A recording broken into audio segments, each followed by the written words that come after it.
பிரதமர் Datuk Seri Anwar Ibrahim Malay மற்றும் பூமிபுத்ரா அடையாளத்தை தவறாக பயன்படுத்திக் கொள்பவர்களை எச்சரித்துள்ளார். மஸ்லிஸ் அமானா ரக்யாத் எனப்படும் மாராவின் 59வது ஆண்டு விழாவில் இன்று பேசிய அன்வார், இது போன்ற செயல்கள் பூமிபுத்ரா சமூகத்திற்கு உதவும் நோக்கில் எடுக்கப்பட்ட முயற்சிகளில் இருந்து கணிசமான நிதியை இழக்க வழிவகுத்துள்ளதாக குறிப்பிட்டார். இதனால் தவறான நிர்வாகம் மற்றும் மோசமான நிர்வாகத்தின் காரணமாக பழங்குடி மக்களுக்கு உதவும் முயற்சிகளில் எவ்வளவு பணம் வீணடிக்கப்பட்டுள்ளது என்பதை அறிவீர்களா என பிரதமர் கேள்வி எழுப்பினார். மலாய் மற்றும் பூமிபுத்ரா சமூகங்களை பலவீனப்படுத்தும் மற்றும் மன சோர்வடைய செய்யும் உணர்வுகளை நிவர்த்தி செய்வதில் மாரா மிகவும் முன்னெச்சரிக்கையுடன் செயல்பட வேண்டும் என்றும் அவர் கேட்டுக்கொண்டார். மேலும் அறிவியல், தொழில்நுட்பம், பொறியியல் மற்றும் கணித பாடமான ஸ்டெம் கல்வியை விரிவுபடுத்துவதற்கான தனது அரசாங்கத்தின் உறுதிப்பாட்டையும் அன்வார் எடுத்துரைத்தார். அடுத்த ஆண்டு முதல் கல்வி அமைச்சு மற்றும் மாரா கல்லூரியின் கீழ் உள்ள மாணவர்களில் 70 விழுக்காட்டினர் ஸ்டெம் துறைகளில் பாடங்களை படிக்க வேண்டும் என்ற தனது முடிவை கேள்வி கேட்பவர்களின் அழுத்தத்திற்கு அரசாங்கம் அடிபணியாது என்றும் அவர் கூறினார். மலாய் மற்றும் பூமிபுத்ரா மாணவர்கள் மத்தியில் ஸ்டெம் மீதான ஆர்வம் குறைந்து வருவது குறித்தும் அவர் கவலை தெரிவித்தார். இந்த வளர்ச்சியின் சகாப்தத்தில் மலாய்க்காரர்களும் பூமிபுத்ராவும் முன்னேற வேண்டும் என்று தாங்கள் விரும்புவதாக அன்வார் கூறினார். காஜாங்கில் நேற்று நடந்ததாக கூறப்படும் சாலை மோதல் சம்பவம் தொடர்பாக 39 வயது நபரை போலீசார் கைது செய்தனர். காஜாங்கின் சௌஜானா இம்பியான் பகுதியில் அடையாளம் தெரியாத ஒருவரால் தாக்கப்பட்டதாக கூறிய 17 வயது மாணவரிடமிருந்து நேற்று இரவு போலீசாருக்கு புகார் கிடைத்ததாக காஜாங் காவல்துறை தலைவர் நஸ்ரோன் யூசுப் தெரிவித்தார்.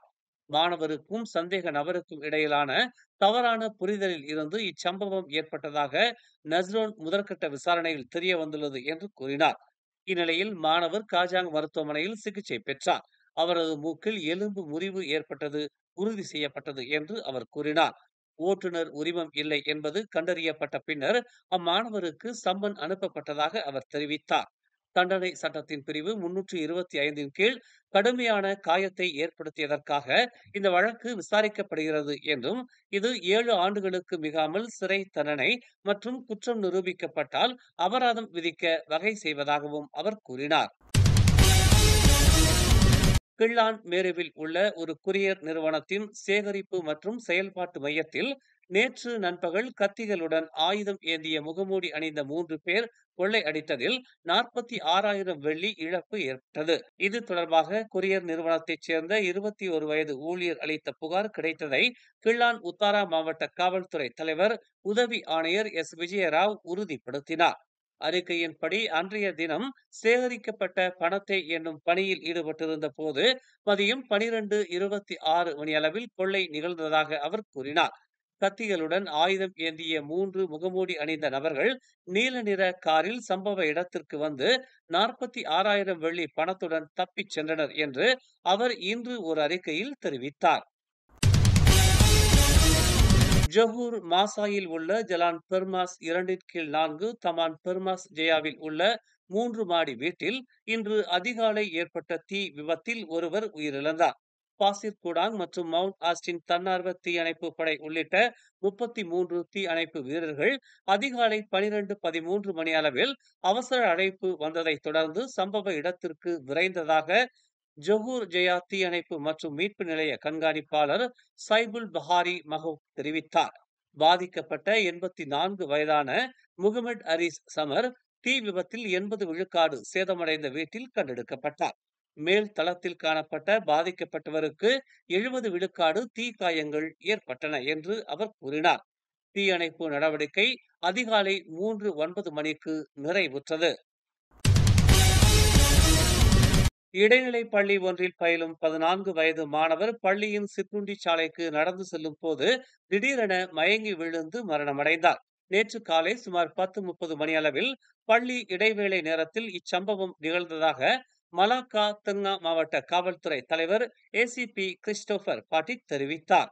பள்ளியின் கைப்பந்து விளையாட்டாளரான இஸ்லாமியர் அல்லாத சம்பந்தப்பட்ட 2ஆம் படிவ மாணவர் சிற்றுண்டி சாலைக்கு நடந்து சென்று கொண்டிருந்த போது திடீரென பள்ளியின் திடலுக்கு அருகில் மயங்கி விழுந்தார் என்று அவர் கூறினார்.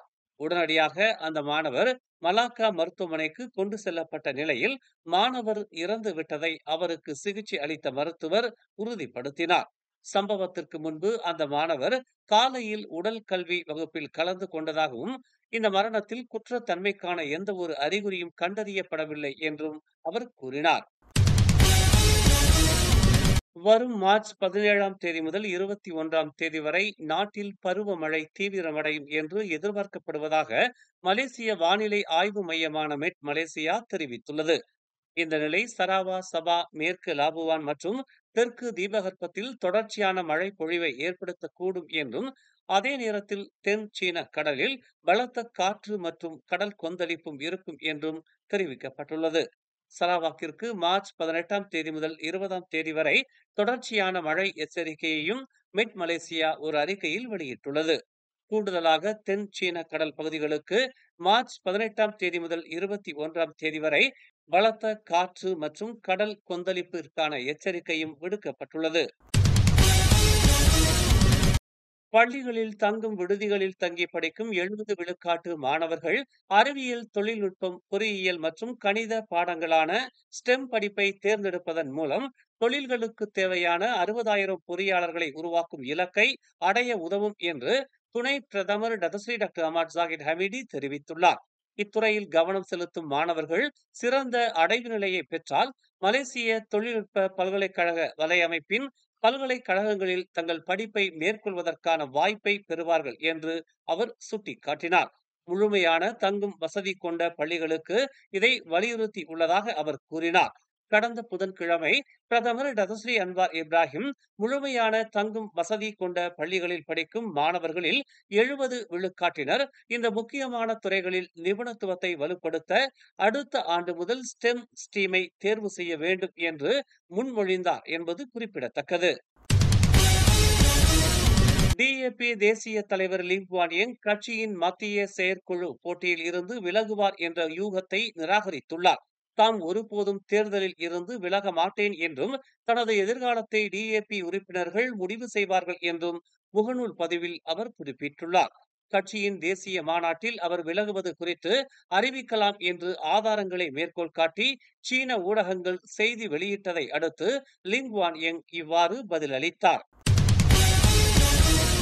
23 பயணிகளுடன் கேமரன் மலையை நோக்கி சென்ற விரைவு பேருந்து சாலையை விட்டு விலகி அதன் ஓரத்தில் தர இறங்கியதில் 3 பேர் காயமடைந்தனர். பிரபல சுற்றுலா தலமான சிம்பாங் பூலாய் சாலையில் இன்று அதிகாலை இந்த விபத்து நிகழ்ந்துள்ளது.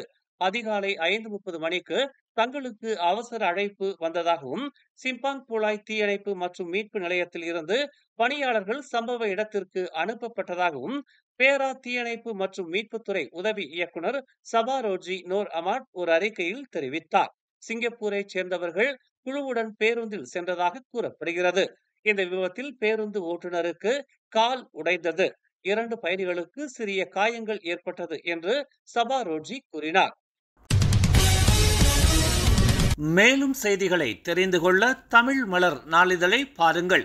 உடனுக்குடன் செய்திகளை தெரிந்து கொள்ள தமிழ் மலர் இணையதளம், தமிழ் மலர் செயலி மற்றும் மலர் டிவி யூடியூப் சேனலை வலம் வாருங்கள். எங்களோடு இணைந்திருக்க மலர் டிவியை பதிவு செய்து கொள்ளுங்கள். உறவுகள் மகிழ்ந்திட விருப்பம் மற்றும் பகிர்வு சேவையை சொடுக்கிடுங்கள்.